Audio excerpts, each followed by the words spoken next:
Hello students, welcome back to account classes. पिछली video में हमने आपको बताया था कि ट्रेडिंग अकाउंट कैसे बनाते हैं, इसके डेबिट में क्या क्या आइटम आती है और क्रेडिट में क्या क्या आइटम आती है। आज बच्चों जब मैं क्लास ले रहा था, बच्चों से पूछ रहा था, तो बच्चों को अभी तक trading account, profit and loss account की आइटम्स याद नहीं है, वो कहाँ आएंगी, डेबिट में आएंगी या क्रेडिट आएंगी। तो आज मैं प्रॉफिट एंड लॉस अकाउंट के बारे में बताना चाहता हूँ। प्रॉफिट एंड लॉस अकाउंट बना करके हम नेट प्रॉफिट या नेट लॉस का पता लगाते हैं। और शुरुआत कैसे करते हैं? जो हम ट्रेडिंग अकाउंट में ग्रॉस प्रॉफिट निकालते हैं उसको हम पीएल अकाउंट के क्रेडिट में लिखते हैं, और अगर लॉस है तो वो पीएल अकाउंट के डेबिट में आएगा।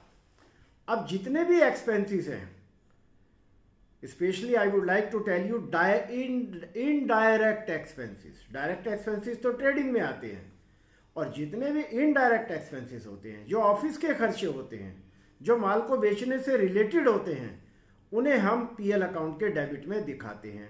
जैसे carriage outward, salaries and wages, rent, tax and insurance, bad debts, audit fee, director fee, office light, selling and distribution expenses, discount allowed, rent paid, etcetera.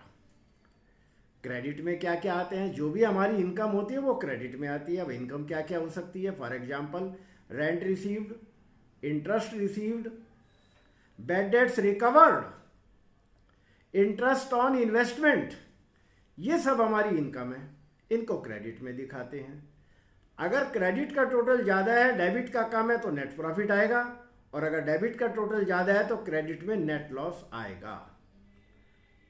आप हमारी इन बातों को बहुत ध्यान से सुने और फॉर्मेट को याद करें, आपको ये टॉपिक समझ आ जाएगा। Thank you.